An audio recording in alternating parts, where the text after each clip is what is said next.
제가 작년 2월 달에 와서 사도행전 2장에 있는 말씀을 통해서 칭송받는 교회라는 제목으로 말씀을 같이 나누었는데, 금년에 다시 부족한 사람을 이렇게 다시 초청을 해주셔서 목사님과 장로님과 여러 성도님들에게 감사를 드립니다. 오늘은 목사님께서 봉독해 주신 대로 사도행전 6장에 있는 말씀을 통해서 우리 피차 은혜 받기를 바랍니다. 잠시 기도 드리겠습니다. 자비로우신 아버지 하나님, 주님께서 이곳에 주님의 몸된 교회를 세우시고 하나님의 말씀을 전파하며 영혼을 구원해 하시고 이렇게 여러 가지로 활동할 수 있도록 이 교회를 사용해 주신 것 감사를 드립니다. 아버지 하나님, 이 교회에 은혜 베푸시고 능력을 베풀어 주셔서 이곳에 아직 주님을 모르는 영혼들을 구원하는 귀한 사역을 잘 감당해서 하나님께 영광을 돌리고 많은 사람들에게 유익을 끼치는 아름다운 교회가 될 수 있도록 크시는 중으로 함께하여 주옵소서. 예수 그리스도 이름 받들어 기도하옵나이다. 아멘.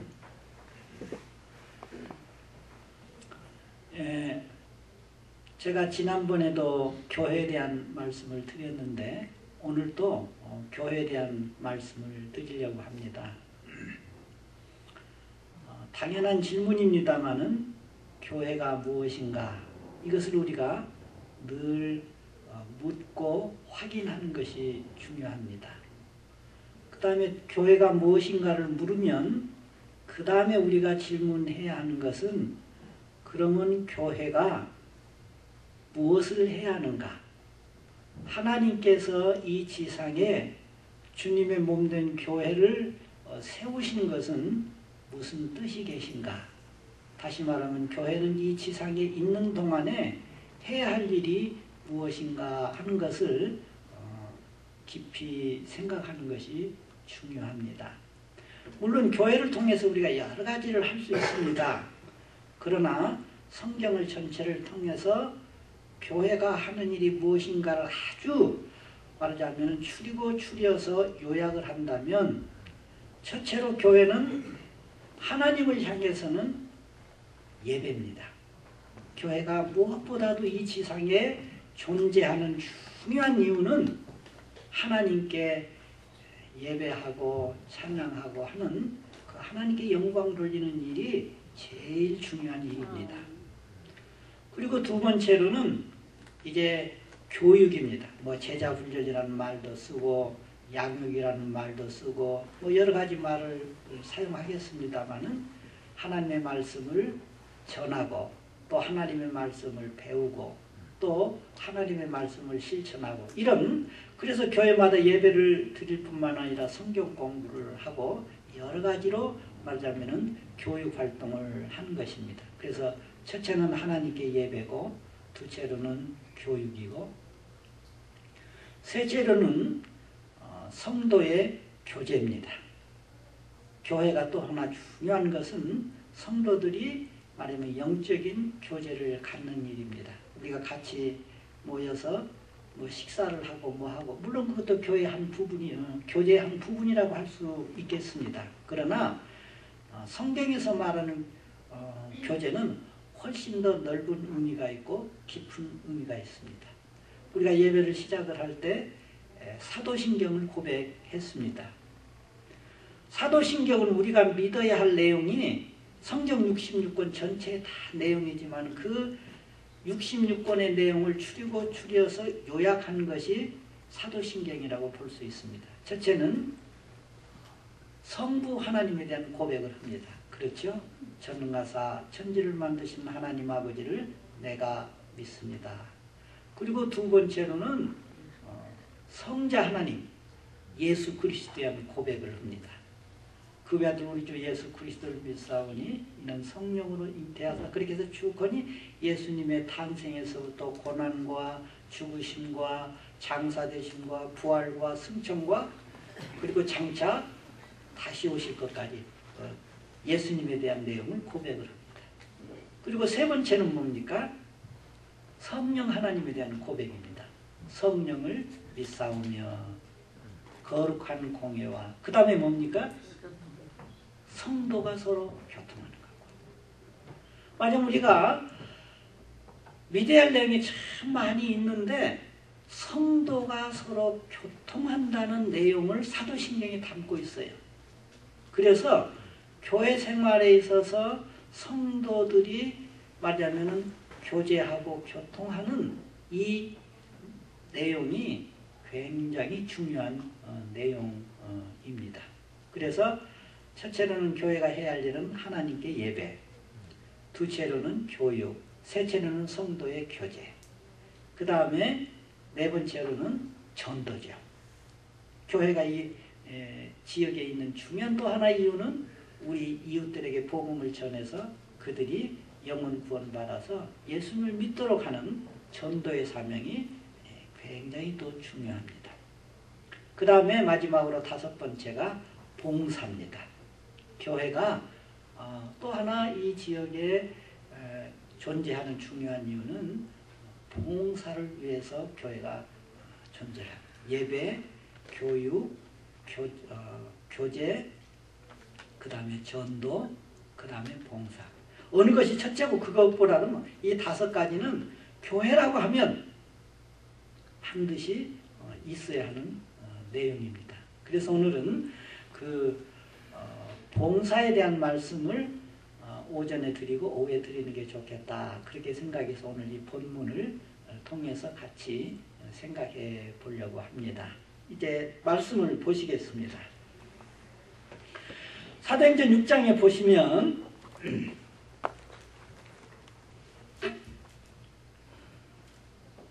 그때에 제자가 더 많아졌는데 헬라파 유대인들이 자그의 과부들이 매일의 구제에서 빠짐으로 히브리파 사람을 원망하니 그렇게 됐습니다.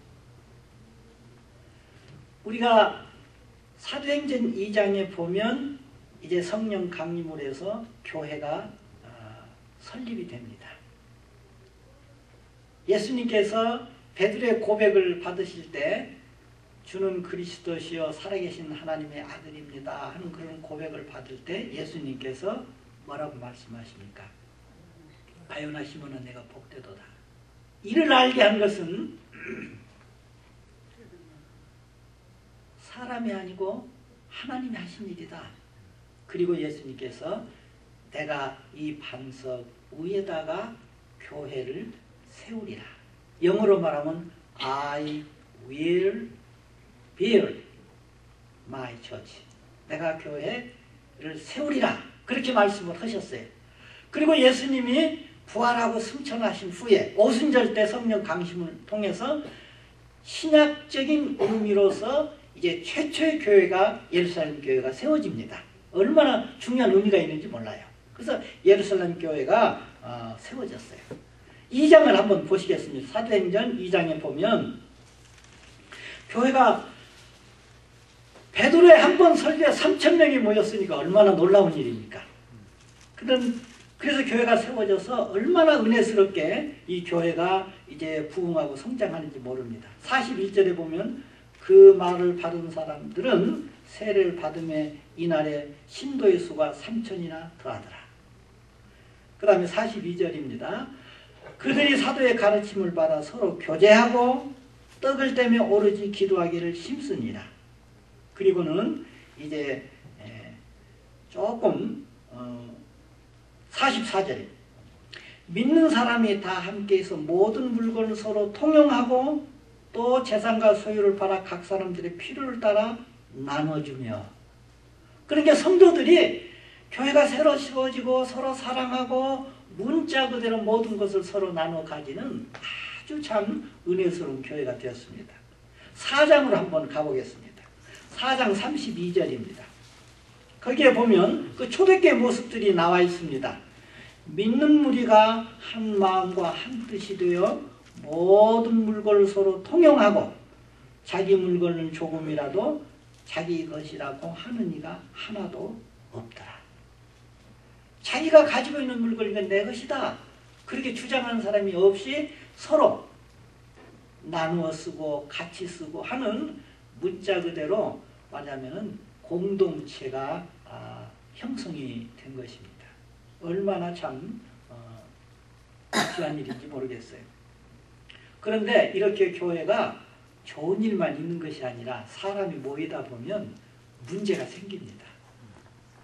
또 밖으로 안으로 여러 가지 문제가 있는데 이제 5장에 보면 여러분 잘 아시죠? 아나니아와 삽비라의 사건이 생깁니다.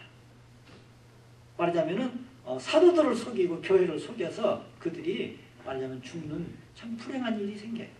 또 그 사건이 있는가 하면은 또 밖에서부터는 사도들을 잡아 죽이려고 하고 교회를 핍박하고 하는 이런 무서운 세력들이 교회를 말하자면은 여러 가지로 압력을 가합니다. 그러니까 교회가 안으로 밖으로 여러 가지 문제점이 이렇게 생깁니다. 자, 오늘 우리가 6장을 생각합니다. 이렇게 교회가 처음 세워지고 은혜스럽게만 진행이 되는 것이 아니라 이런저런 문제가 생기는데 6장에 와서는 1절에 보면 그때 제자가 더 많아졌는데 교회가 처음에 3,000명 모이고 더 모이고 이제 많은 사람이 모였어요. 헬라파 유대인들이 자기의 과부들이 매일의 구제에서 빠짐으로 히브리파 사람을 원망하니 이제 교회에서 원망하고 불평하는 일이 생겼습니다. 아까는 서로 자기 물건을 자기 것이라고 주장하지 않고 서로 유무상통하는 그런 참 사랑의 공동체였는데 이제는 왜 우리를 무시하냐, 왜 우리는 빼놓느냐 하는 이제 원망과 불평이 생겼습니다. 우리 어른들이 흔히 하는 말이 호사다마라는 말을 쓰지요. 좋은 일에 좀 틈이 생기고 잘못이 이렇게 생길 수 있다. 교회도 마찬가지야. 교회를 오면은 다 좋은 일만 있고 은혜스러운 일만 있는 것으로 생각을 하고 교회에 오지만은 더러 교회에 분란도 일어나고 원망이 있고 불평이 있고 여러 가지 말썽이 있는 것을 우리가 볼 수 있습니다. 이것은 오늘 이 시대에만 있는 일이 아니라 교회가 처음 세워질 때부터 2000년 동안 계속 있었던 거예요. 그러니까 교회 왔는데도 문제가 있고 참 교회가 도다 마음 편치 않다. 그 너무 이상하게 생각하지 마세요. 오클라호마에 있는 교회만 그런 게 아니라 달라스에 있는 교회도 참 시끄러워요. 이쪽 교회도 시끄럽고 저쪽 교회도 시끄럽고 한국에 있는 교회도 시끄럽고 제 친구들이 LA도 있고 저쪽 워싱턴도 있고 근데 다 들어보면 다 시끄러워요. 교회마다 시끄러운 거예요. 그것을 여러분이 이상하게 생각할 필요가 없어요. 문제는 우리 교회에 어떤 문제가 생겼을 때 그 문제를 우리가 어떻게 대하고 어떻게 해결할 것인가가 중요한 거죠. 그 문제를 대하는 우리들의 태도와 자세가 잘 되면 해결을 잘해서 은혜스럽게 되고 그 문제를 잘못 대하면 문자 그대로 교회가 풍지박산이 되는 그런 불행한 일을 겪는 것입니다. 이것은 교회만의 일이 아니라 우리 가정도 마찬가지고 내가 인생을 살아가는 데 있어도 마찬가지고 인생에 살아가는데 얼마나 많은 일들이 우리에게 닥쳐옵니까? 좋은 일만 옵니까? 굳은 일도 오고 나쁜 일도 오고 억울한 일도 오고 별스러운 일이 다 우리에게 닥쳐옵니다. 그런 때 우리에게 닥쳐오는 문제를 우리가 어떤 자세, 어떤 태도로 대하느냐에 따라서 결과가 달라지는 것입니다. 자, 지금 예루살렘 교회에 이 문제가 생겼어요. 어떻게 하면 좋을까요? 그 다음 2절을 한번 보겠습니다. 2절에 보면 12사도가 모든 제자들을 불러 이르되 그랬습니다. 첫째 문제가 되었을 때 그까짓 것이 무슨 문제야? 좀 입 닥치고 가만히 있어. 왜 교회 와서 원망하고 불평해? 그렇게 마구잡이를 하지 않았어요. 사도들이 제자들을 불렀어요.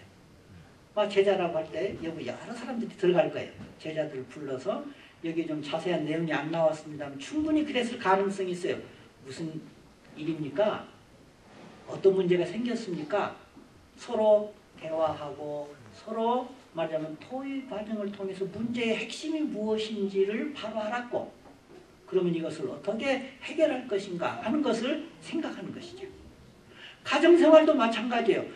남편과 아내가 서로 어떤 문제가 있을 때 남편이 욱박지른다든지 아내가 화를 낸다든지 잔소리를 한다든지 해가지고 문제가 해결되는 게 아니라 어떤 문제가 되었을 때는 서로 머리를 맞대고 서로 상의하고 서로 대화를 해서 이 문제의 원인이 무엇인가 하는 것을 정확히 알아서 그러면 어떻게 우리가 이것을 대할 것인가 하는 것을 생각하는 것이 중요한 것입니다.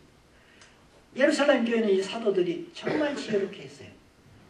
사도적인 권위로 욱박지르지 아니하고 그런 모든 문제들을 다 자세히 듣고 상의를 하고 그리고 이것을 어떻게 해결할 것인가 하는 것을 생각한 것입니다.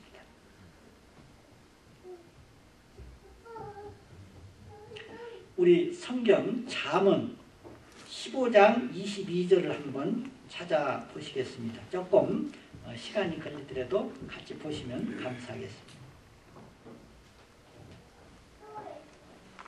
잠언 15장 22절입니다.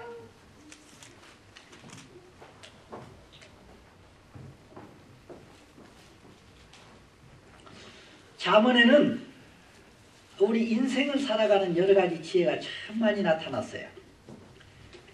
22절입니다. 같이 한번 찾으셨으면 합독하시면 감사하겠습니다. 22절입니다. 15장 22절. 의논이 없으면 경영이 무너지고 지략이 많으면 경영이 성립하느니라. 그렇죠? 이렇게 의논을 많이 하면 무슨 일을 계획하는 일이 잘 이루어진다는 거예요. 그런데 그렇게 하지 않으면 모든 일이 실패로 돌아갈 수 있다는 것이죠. 집안에서 남편과 아내가 서로 잔소리하고 욱박지르고 소리치면 문제가 해결이 됩니까? 그렇게 해서 해결이 되지 않습니다. 서로 말하자면 의견을 제시하고 토의하고 또 남에게 알아볼 수 있는 일이 있으면 또 알아보고 그렇게 해서 문제를 해결하는 거죠. 교회에서도 마찬가지예요. 교회에서도 어떤 문제가 생겼을 때 아이고 참 교회 가면 골치 아파. 교회 일에 인볼브하면 골치 아파. 제가 달라스에서 그런 얘기를 많이 들어요. 그런 자세는 좋은 자세가 아니에요. 교회 문제가 있으면 하나님께 기도하고 이 문제를 어떻게 해결할 것인가 대화를 하고 의논을 하고 그렇게 해서 이 문제를 풀어가는 그런 자세가 되는 것이 중요합니다. 어떤 문제가 생겼을 때 이 사도행전 6장에서는 먼저 그것을 의논했습니다. 그 다음에 두 번째로는 어떻게 하는가 보겠습니다. 다시 사도행전 6장으로 가보시겠습니다.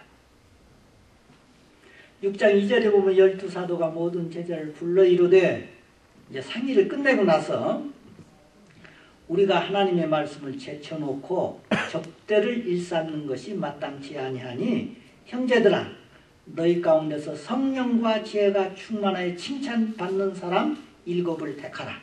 우리가 이 일을 저에게 맡기고 우리는 오로지 기도하는 것과 말씀 사역에 힘쓰리라. 두 번째 문제 해결을 위해서 각자 책임 분담을 하는 것입니다. 사도들은 말씀 전하고 기도하는 일에 우리가 전념하겠다. 그리고 지금 구제에 빠져서 원망과 불평이 있는데 이것을 해결할 사람을 따로 세워서 그들이 그 일을 감당하도록 하자. 이렇게 책임을 서로 분담하는 것입니다. 대체적으로 교회에서 문제가 생기는 걸 보면 한 사람이 모든 일을 다 하려고 그래요. 그래서 서로 원망하고 불평하는 경우도 많이 있어요. 그런데 어떤 공동체 생활을 위해서 가장 지혜로운 것은 내가 이 공동체 안에서 감당해야 할 책임이 무엇인가. 그래서 각자가 책임을 맡아서 그걸 분담을 해서 일을 하는 게 중요해요. 또 영어로 말하면 팀워크를 짜는 게 중요합니다. 오늘 슈퍼볼을 하죠. 또 우리 한국에서는 축구를 좋아하죠. 어떻게 합니까? 혼자 다 온 운동장을 돌아다니니까 그 축구를 한다든지 풋볼을 한다든지 할 때 보면은 다 자기 맡은 분담이 있죠. 그래서 자기 위치에서 말하자면 경기를 한다는 말이에요. 마찬가지예요. 우리가 무슨 일을 할 때도 교회에서도 각자 분담을 해서 하는 것이 중요합니다. 구약에 보면 모세가 이제 이스라엘 백성들을 이끌고 출애굽을 했습니다. 그리고 이제 시내산을 향해서 가는데 여러분 생각해 보세요. 장정만 60만이라고 그랬으니까 여자를 생각하고 또 그 아이들을 생각하고 이렇게 생각하면 한 200만이 넘을 것 같아요. 엄청난 숫자가 나왔어요. 거기에 무슨 조직이 있는 것도 아니고 아무것도 없어요. 그러니까 얼마나 또 문제가 많겠습니까? 무슨 뭐 저 사람이 우리 집 밖으로 도적질이 갔네, 뭐 했네요. 저 사람이 뭐 우리 물건을 가져갔네, 어쩌네. 하여튼 이런 시시한 문제에서도 벨스런 일이 많이 벌어진다. 그러면 그것을 가지고 아침부터 누구에게 와요? 모세에게 와서 그 얘기를 한 사람씩 한 사람 다 얘기를 해요. 그러니까 모세가 그 일을 어떻게 감당을 하겠습니까? 출애굽기 18장에 보면 그때 그 장인 이드로가 그 모세를 찾아와요. 그리고 이렇게 쭉 보더만은 아침부터 해가 질 때까지 그 일을 하고 있으니까 이드로가 하는 말이야. 자네가 하는 일이 선하지 못하네.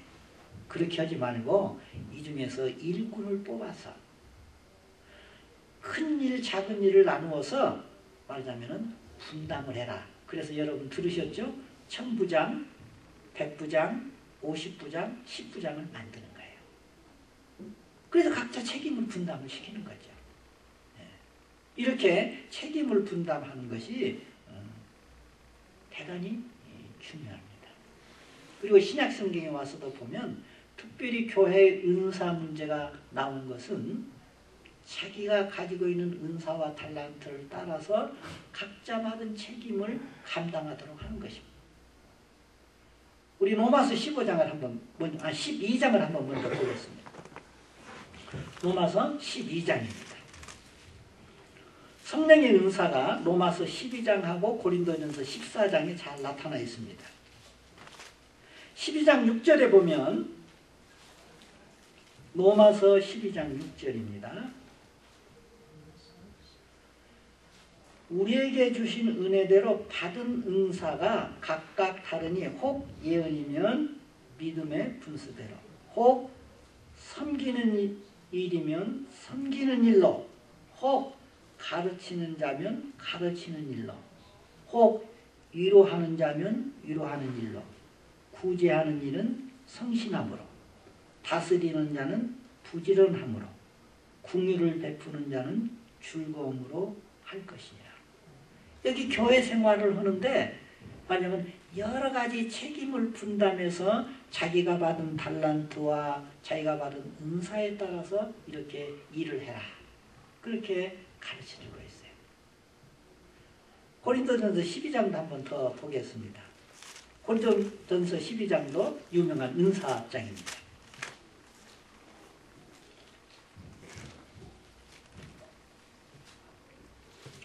12장 4절부터 보겠습니다. 은사는 여러 가지나 성령은 같고 직분은 여러 가지나 주는 같으며 그 사역은 여러 가지나 모든 것을 모든 사람 가운데서 이루시는 하나님은 같으니 각 사람에게 성령의 나타내심은 유익하게 하려 하심이라.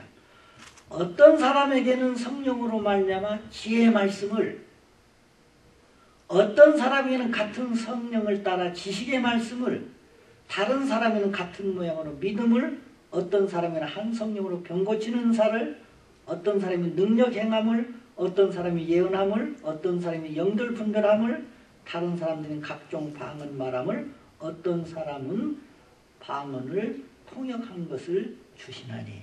여기 어떤 사람은 이런 말이 계속 반복되죠.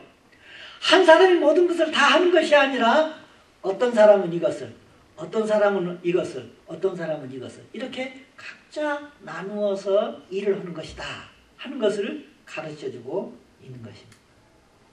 아까 성가대가 참 아름다운 찬송을 불러주었습니다. 성가대는 교회에서 이렇게 예배 시간에 성가를 불러 교인이 은혜를 받고 하나님께 영광입니다. 또 지금 이 밑에서는 어린아이를 위해서 선생님이 가르치고 있어요. 또 가르치는 사람은 또 그 분야를 위해서 가르치고, 또 어떤 사람은 예배를 위해서 뭐 주보를 나눠준다든지 뭐 하는데, 우리가 교회에서 여러 가지 이렇게 책임을 분담하지 않습니까? 마찬가지로 우리가 교회를 섬길 때 이렇게 책임을 분담을 하는 것입니다. 그런데 여기서 우리가 하나 깊이 참 생각할 것이 있습니다. 고린도전서 14장입니다. 33절에 보면 하나님은 무질서의 하나님이 아니시요 오직 화평의 하나님이시니라 그랬습니다.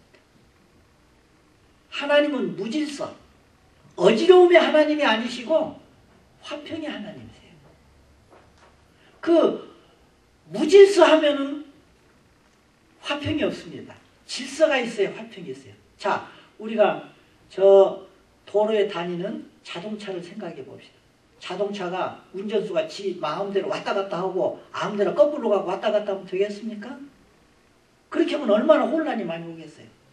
우리가 도로에서 운전할 때는 반드시 교통법칙을 따라서 말하자면은 그 운전을 할 때 모든 것이 말하자면 그 도로가 화평하게 되는 것이죠. 마지막 절입니다. 14장, 고린도전서 14장 40절. 모든 것을 품위 있게 하고 질서 있게 하라. 옛날 성경에는 모든 것을 적당히 하게 하고 질서 있게 하라 그랬어요. 하나님은 화평의 하나님이시기 때문에 질서가 있어요. 온 우주를 한번 생각해 보세요. 모든 자연 법칙, 이 천하 우주의 모든 삼라만상이 돌아가는 걸 보면 얼마나 질서 정연합니까? 하나님께서는 모든 만물을 만드실 때도 이렇게 질서를 만들고 그 질서를 따라서 움직이도록 만드셨어요. 교회도 마찬가지예요. 교회는 조직이 있고 질서가 있는 것입니다. 교회가 거기는 은혜로 하는 거야. 그래가지고 주먹구구식으로 지 마음대로 하는 것은 믿음도 아니고 성경적이지도 않아요. 교회이기 때문에 더 질서가 있어야 하고 더 품위가 있어야 하고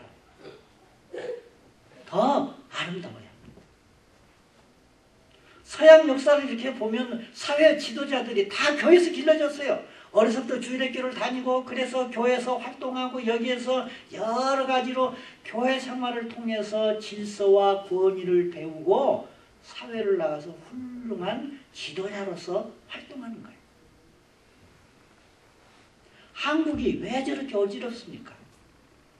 세상 전체의 국회에서 말하자면 최루탄이 벌어지고 도끼로 문짝을 두드려 패서 문을 깨고 하는 그런 나라가 세상 전체에 어디가 있어요? 그건 어려서부터 훈련이 안 되기 때문에 그래요.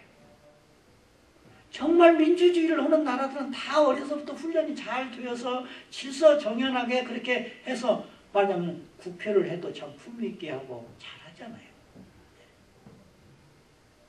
우리가 교회 생활이 그래서 굉장히 중요합니다. 우리 어린아이들을 잘 가르치는 게 굉장히 중요합니다. 왜냐하면 이들이 어려서 그런 배운 훈련이 몸에 배서 사회에 나가더라도 질서를 지키고 권위를 지키고 모든 것을 아름답게 할 수 있는 것이죠. 그래서 우리가 지금 사도들이 그 교회가 문제가 있을 때 먼저 의논하고 그 다음에 자 우리가 이것을 각자 책임을 분담하자. 그래서 각자 책임을 분담을 하고 그것을 질서 있게 하려고 지금 사도들은 모든 것을 지도해 나가는 것입니다. 그래서 교회에서 이런 여러 가지 말하자면은 활동을 할 때도 질서가 있어야 하고, 그 다음에 권위가 있어야 하고, 그 다음에 모든 것이 조화를 이루어야 합니다. 여러분, 권위주의는 우리가 배격해야 합니다. 권위주의는 안 돼요. 그러나 권위를 인정할 줄 알아야 해요. 자, 집에서는 부모를 공경해야 합니까? 안 해야 합니까? 어때요? 안 해도 돼요? 지금은 인터넷 세상인데요? 얼마나 문화가 발전했어요. 아무리 인터넷이 발전하고 아무리 과학문명이 발전해도 가정에서 부모를 존경하고 부모를 공경하고 부부가 서로 존경하고 사랑하는 것은 권위고 질서예요. 자, 사회 나가서, 아니 사회보다 보면 학교를 생각합시다. 학교에 가서 우리가 선생님을 존경해야 합니까? 존경하지 않아야 합니까? 학교에 가서 선생님을 존경해야죠. 교장 선생님, 교장 선생님으로 존경하고 담임 선생님은 담임 선생님으로 존경을 해줘야 교육이 이루어져요. 권위주의는 잘못된 것이지만은 어떤 사회든지 어떤 공동체든지 반드시 질서가 있고 권위가 있는 거예요. 자, 여러분이 비행기를 탔을 때 어떻게 합니까? 아, 내가 오클라호마에서 박사학위를 땄는데 너 스튜어디스 뭐야? 너 내 마음대로 해. 그렇게 합니까? 아니죠. 비행기를 타면 누구에게 우리가 순종해야 합니까? 그 승무원들에게. 스튜어디스라든지 거기 승무원에게 우리가 그 사람들의 지시를 따르고 그 사람들의 말하자면 지도에 따라서 우리가 순종을 해야 돼요. 그것이 질서고 그것이 권위예요. 비행기를 타면 거기 승무원이 권위가 있는 거예요. 학교를 가면 선생님 권위가 있는 거예요. 그 권위를 인정해 줄 줄 알아야 그래야 모든 것이 잘 돼요. 제가 여러분에게 하나 부탁을 드립니다. 여러분의 자녀를 잘 교육을 하기를 원하면 자녀들 있는 데서 선생님이나 목사님이나 장로님들 비판하는 얘기 하지 마세요. 만일에 자녀들 앞에서 선생님, 그 선생님들 다 밥벌이 하는 거야, 뭐 하는 거야, 그런 식으로 선생의 권위를 무너뜨려 놓으면 그 자녀들의 교육은 망가지는 거예요. 우리 아버지가 그러는데 우리 어머니가 이제 선생님들 밥벌이 하는 거래. 그러면 그 아이들 선생님 말씀 듣겠어요, 안 듣겠어요? 안 들어요. 무슨 말을 해도 교육 되지를 않아요. 차라리 그런 불만 있으면 직접 가서 얘기하는 게 좋아요. 선생님이나 목사님이나 장로님한테 가서 사실 이만저만 합니다 하고 얘기를 해야지. 자녀들 있는 데서 부부가 서로 흉보고 뭐하고 그러면은 우리 자녀 교육을 망치는 일이에요. 제가 무슨 말씀을 드리려고 그러냐면 교회든지 말하자면 학교에든지 사회든지 어느 공동체에 있었든 간에 권위와 질서를 지켜야 한다는 거예요. 이것이 무너지면 아무것도 되질 않아요. 미국 사람들이 그냥 자유롭게 살고 자기 마음대로 살고 아무렇게 하는 것 같아도 제가 이렇게 가보니까요. 이 사람들이 참 질서가 있고 권위를 잘 순종하는 걸 봤어요. 말하자면 주지사나 대통령이 어느 초등학교를 방문했다고 그러죠. 어느 중학교를 방문했다고 봅시다. 제 상석은 누가 앉느냐면 대통령이 앉는 게 아니에요. 주지사가 앉는 게 아니에요. 그 학교 교장이 앉아요. 그리고 대통령 옆에 앉아요. 왜요? 이 학교에서는 죄송합니다. 이 학교에서는 교장 선생님이 제일 권위가 있는 사람입니다 하는 것을 표시하는 거예요.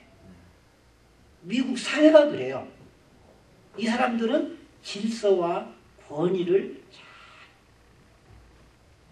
교회도 마찬가지고 사회도 마찬가지고 권위와 질서를 잘 우리가 말하자면 유지할 때 그것이 아름답고 잘 운영이 될 수 있는 것입니다. 지금 제가 사도행전 6장 2절에서 4절까지 있는데 한 가지 더 말씀을 드리려고 합니다. 거기 보면 이런 말씀이 있어요. 옛날 성경하고 지금 성경은 조금 달라졌는데요. 그 6장 다시 보겠습니다. 사도행전 6장에 보면 2절에 보면 이런 말씀이 있어요. 12사도가 모든 제자들 불러 이르되 우리가 하나님의 말씀을 제쳐놓고 접대를 일삼는 것이 마땅치 아니하다. 옛날 번역에는 어떻게 됐어요? 공궤를 일삼는 것이 마땅치 않다. 그렇게 됐죠. 요게 이제 번역을 여러 가지로 할 수 있는 말입니다. 그 다음에 4절에 보면 우리는 오로지 기도하는 일과 말씀 사역이라고 그 세 번역에는 그렇게 됐어요.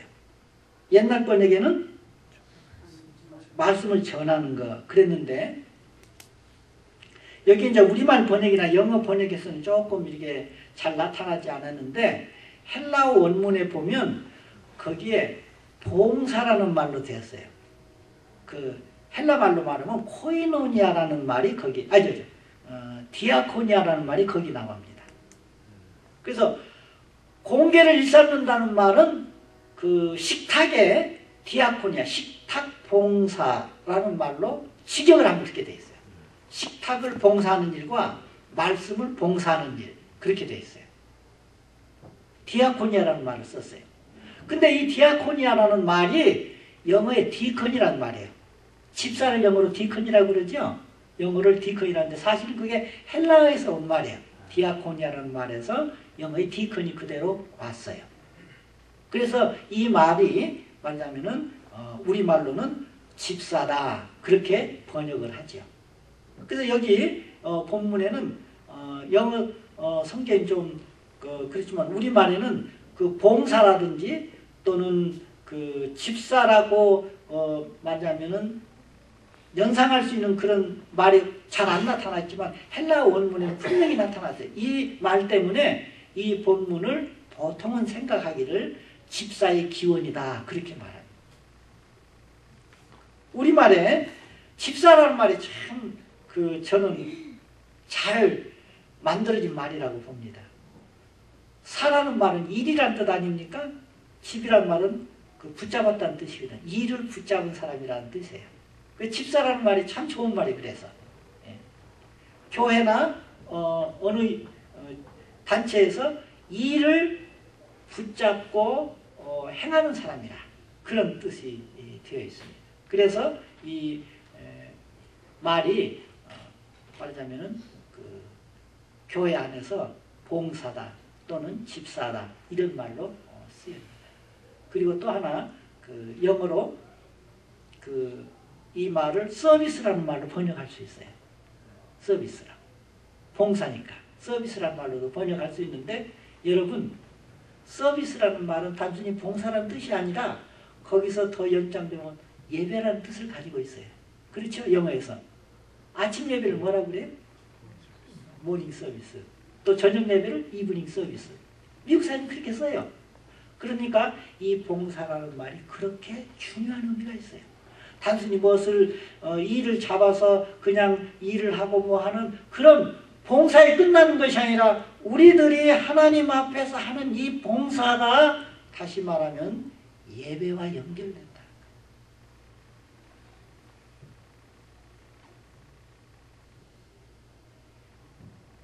그래서 지금 이 사도들은 나는 말씀에 대한 봉사, 여러분들은 구디에 대한 봉사를 담당을 하십시오.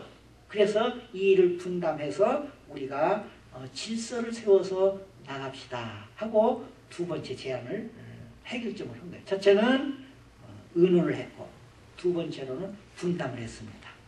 자, 5절 6절을 보시겠습니다. 온 무리가 이 말을 기뻐하며 믿음과 성령이 충만한 사람 스데반과 또 빌립과 브로고니와 니가루르와 디몬과 바메나와 유대교에 입교했던 안디옥 사람 이골라를 택하여 사도들 앞에 세우니 사도들이 기도하고 그들에게 안수하니라.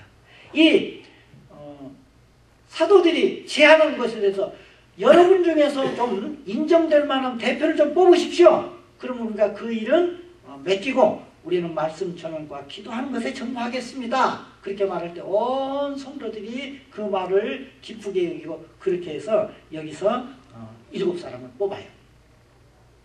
그런데 아무나 이렇게 뽑는 것이 아니라 자격을 갖춘 사람을 뽑는 것입니다.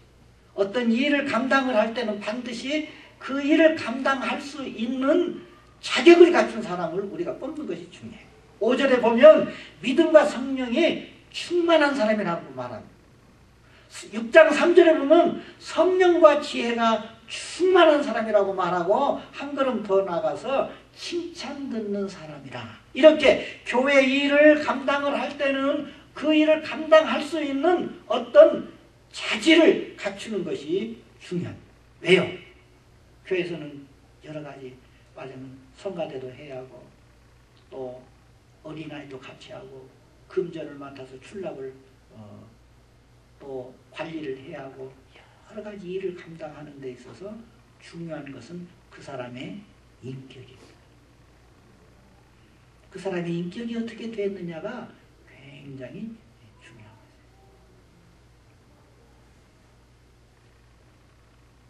여러분, 교회에서 구제하는 일에 있어서 어떤 가난한 사람에게 우리가 쌀을 준다고 생각을 해보십시다. 그러면 우리가 모은 쌀을 어느 가난한 사람에게 이렇게 주는 것을 생각해 볼 때 그냥 어떤 물질을 그냥 쌀을 전달하는 것으로 우리는 생각해요. 그러나 사실은 그것은 쌀을 전달하는 일은 바로 영적인 사건입니다. 러시아의 철학자인 베르제예프라는 분이 이런 말을 했어요.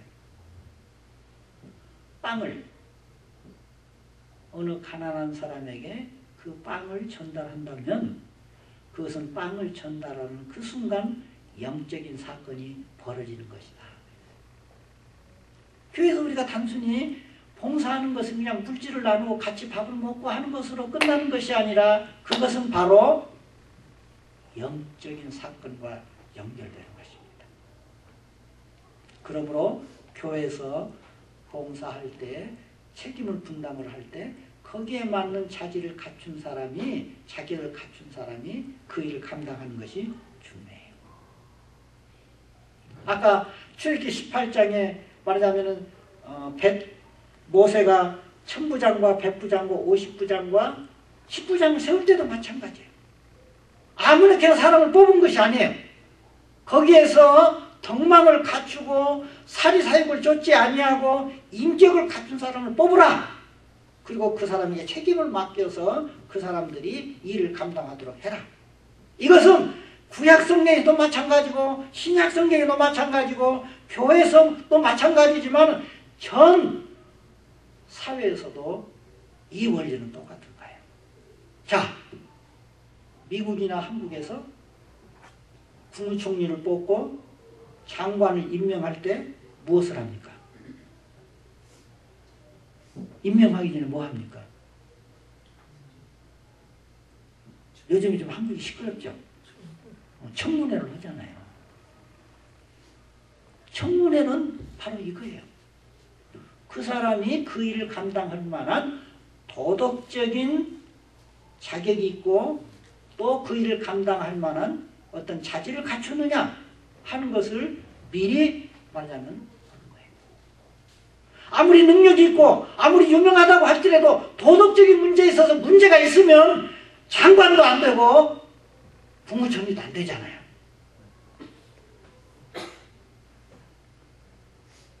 우리가 요즘에 한국에서 벌어지는 일을 보고 왜 가슴 아파합니까? 다른 사람도 아니에요. 법을 위해서 평생을 지낸 분들이에요. 그런데 내놓고 보니까 우리가 다 실망했잖아요.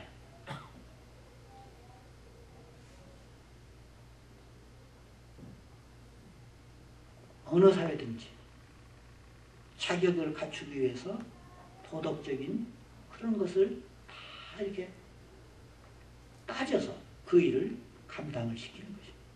그래서 오늘 이 사도들도 말하기를 너희 중에 믿음과 성령이 충만한 사람, 그리고 성령과 지혜가 충만하여 칭찬받는 사람, 다른 사람에게서도, 인간들에게서도 그 사람은 훌륭해, 그 사람은 참 좋은 사람이 하고 그렇게 칭찬을 받을 만한 사람이 이 일을 감당해야 한다. 교회에서도 일을 맡을 때 내가 무슨 일을 맡느냐, 그 이전에 더 중요한 것은 내가 봉사자로서 그 일을 감당할 만한 인격적인 자질을 갖추었는가를 내가 먼저 하나님 앞에 생각해 주는 거예요. 왜 달라스나 오클라호마나 한국이나 워싱턴이나 LA나 모든 지역에서 교회가 문제가 생깁니까? 왜 교회가 시끄럽습니까? 인격적인 자질이 안 가져지기 때문에. 그래서 오늘 이 본문에서는 이 말씀이 2번이나 강조되고 있어요. 성령으로 충만하다는 말을 우리가 여러 가지로 해석할 수 있는데 가장 좋은 말 중에 하나는 성령님의 지배를 받는 사람이라는 뜻이에요.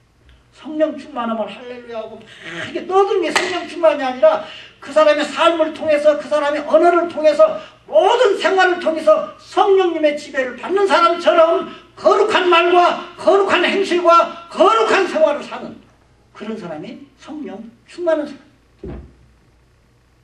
그냥 심리적으로 말하고 방언이나 하고 뭐세야 성령 충만이 아니라 성경적인 가장 중요한 성령의 충만의 조건은 성령이 뭡니까? Holy Spirit, 거룩한 영이에요. 하나님의 거룩한 영에 의하여 지배를 받는 사람이라면 그의 언어라든지 그의 생각이라든지 그의 모든 생활이 거룩해야죠. 하나님께서 말씀하시기를 내가 거룩하니 너희도 거룩하라. 그래서 교회에서 우리가 봉사하고 여러 가지 활동을 하는데 중요한 것은 그 일을 감당할 만한 자질을 갖추는 것이 중요하다는 것이에요. 자, 이렇게 그들이 사람을 뽑았어요. 그 자질에 합당한 사람을 뽑았어요. 그러니까 7절에 6절에 사도들이 앞에 세우니 사도들이 기도하고 그들에게 안수하여 그들에게 임명을 했습니다. 자, 교회에 문제가 생겼습니다. 그 문제를 그냥 억압하지 않고 그 문제를 잘 서로 의논하고 그 다음에 그 문제를 해결하기 위해서 적당한 사람을 뽑아서 거기에 말하자면은 책임을 분담하고 그 책임을 맡은 사람이 자격을 갖춘 사람을 뽑아서 안수를 했어요. 7절 말씀 우리 같이 읽겠습니다. 사도행전 6장 7절입니다. 하나님의 말씀이 점점 왕성하여 예루살렘에 있는 제자의 수가 더 심히 많아지고 허다한 제사장의 무리도 이도에 복종하니라. 비 온 후에 땅이 굳어집니다. 그렇죠? 비바람이 치고 뭐 할 때는 좀 걱정스럽지만 비가 오고 난 후에는 땅이 축축해서 많은 농작물이 자랄 수 있고 새 생명이 자랄 수 있는 좋은 말하면 수분이 말하면 공급된 거죠. 그래서 비 오면 땅이 굳어지고 땅에 말하자면은 여러 가지 말하면 식물이 자라날 수 있어요. 이렇게 교회에 여러 가지 문제가 있고 원망과 불평이 있을 때 그 문제를 잘 해결하고 나니까 그 결과가 전에보다도 훨씬 더 하나님의 은혜를 받는 거예요. 그래서 보세요. 하나님의 말씀이 점점 왕성하여 예루살렘에 있는 제자의 수가 더 심히 많아지고, 이 형용사가 참 재밌어요. 더 심히 많아지고, 그냥 많아지고 그렇게 표현해도 되는데 더 심히 많아지고, 심지어 허다한 제사장의 무리도 이도에 복종하니라. 오클라호마 한인 장로교회가 그동안에 원망과 불평이 있었습니까? 제가 이 교회를 모르니까 원망과 불평이 있으면 다 서로 해소하시고, 문제가 있으면 그 문제를 어떻게 해결할 것인가 서로 의논하시고, 그리고 이 문제는 이렇게 우리가 각자 책임 분담을 합시다. 책임 분담을 하시고, 그리고 거기에 맞는 인격적인 자질을 갖춘 사람에게 책임을 맡기고. 그래서 이 교회가 목사님을 통해서 하나님의 말씀이 점점 더 왕성하게 이 오클라호마 지역 널리 전파가 되고, 그래서 이 본문에 있는 말씀처럼 더 힘이 많아지는 교회에 부흥이 있기를 바랍니다. 아멘. 기도하겠습니다. 자비로우신 아버지 하나님, 귀한 교회 세우시고 귀한 목사님 세우셔서 지금까지 인도해 주신 것 감사를 드립니다. 아버지 하나님, 우리가 비록 이민 생활에 여러 가지 어려움도 있고 여러 가지 참 약한 점도 있고 부족한 점도 많이 있습니다. 그러나 우리에게 지혜 주시고 능력 주셔서 우리에게 닥쳐진 여러 가지 문제를 문제로 보지 아니하고 하나님께서 기회를 주시는 것으로 생각하고 이 문제들을 주 안에서 은혜롭게 해결하여 하나님께 영광이 되고 교회가 더 부흥하고 성장하는 귀한 역사가 일어날 수 있도록 은혜를 베풀어 주옵소서. 예수 그리스도 이름 받들어 기도하옵나이다. 아멘.